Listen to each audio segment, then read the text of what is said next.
2026 সালের জুন মাস পর্যন্ত অর্থাৎ এখন পর্যন্ত যত গুরুত্বপূর্ণ আপডেট নিউজ আছে তার মধ্যে সবচেয়ে গুরুত্বপূর্ণ একটি আপডেট নিউজ হচ্ছে জাতীয় বাজেট 2026-27।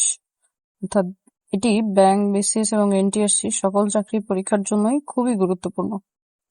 তো জাতীয় বাজেট 2026-27 এটি নিয়ে আমরা কিছু গুরুত্বপূর্ণ তথ্য দেখব। প্রথমে আসি, আমাদের বাজেটের আকার কত ছিল। বাজেটের আকার হচ্ছে 9,38,000 কোটি টাকা, যেটি মোট জিডিপি এর 13.7%। এই বাজেটের ক্রম হচ্ছে এটি বাংলাদেশের 55তম বাজেট। তবে অন্তর্বর্তীকালীন সরকারের সময় একটি বাজেট নির্ধারণ করা হয়েছে, সেই বাজেটটি সহ এই বাজেটটাকে আমরা 56তম বাজেট বলতে পারি। এই বাজেটটি উপস্থাপন করেন আমির খসরু মাহবুব চৌধুরী, অর্থাৎ যিনি বর্তমানে বাংলাদেশের অর্থমন্ত্রী। এই বাজেটের ধরনটি হচ্ছে ঘাটতি বাজেট।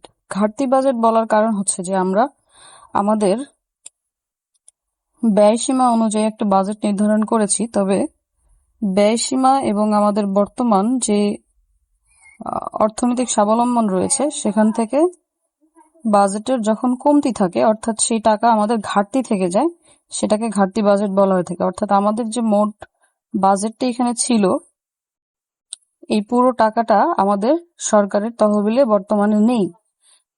তো ঘাটতি বাজেটের ক্ষেত্রে যেটি করা হয় যে এই বাজেটের টার্গেটটা ফিল আপ করার জন্য আমরা বাইরের দেশ থেকে সাধারণত ঋণ নিয়ে থাকি। আমাদের বাজেটের শিরোনাম ছিল গণতান্ত্রিক, মানবিক ও অন্তর্ভুক্তিমূলক অর্থনীতির অভিমাত্রা।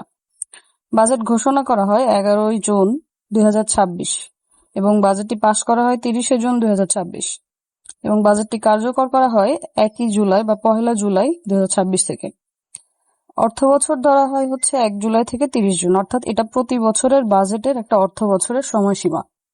এটি সবসময়ের জন্য গুরুত্বপূর্ণ একটি তারিখ হলো যে 1 জুলাই থেকে 30 জুন পর্যন্ত অর্থ বছর বাংলাদেশের সরকার কাঠামোতে। রাজস্ব আদায়ের লক্ষ্যমাত্রা করা হয়েছে 6,95,000 কোটি টাকা, অর্থাৎ আমাদের টোটাল বাজেটের মধ্যে 6,95,000 কোটি টাকা এটি আমাদের রাজস্ব খাত থেকে আসবে। তাহলে আমাদের ঘাটতির পরিমাণ থাকছে 2,43,000 কোটি টাকা।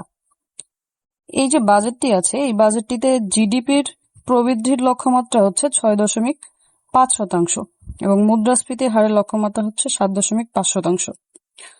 করমুক্ত আয়সীমা, অর্থাৎ কোন কোন খাতে আমাদের কর মুক্তি করা হয়েছে। সাধারণ ব্যক্তি, বিশেষ করে যারা নারী এবং সাধারণ ব্যক্তি রয়েছে তাদের জন্য 3,75,000 টাকা এবং নারী এবং 65 বছর ঊর্ধ্ব যারা রয়েছে তাদের জন্য কর মুক্তির হার হচ্ছে 4,25,000 টাকা। প্রতিবন্ধী এবং তৃতীয় লিঙ্গ যারা রয়েছেন তাদের জন্য এই কর মুক্তির সীমা নির্ধারণ করা হয়েছে 5 লাখ টাকা। মুক্তিযোদ্ধা এবং জুলাই যোদ্ধা যারা রয়েছেন তাদের জন্য নির্ধারণ করা হয়েছে 5,25,000 টাকা। অর্থাৎ এখানে যে স্টার মার্ক করা রয়েছে, স্টার মার্ক করা অপশনগুলো চাকরি পরীক্ষার জন্য খুবই খুবই গুরুত্বপূর্ণ।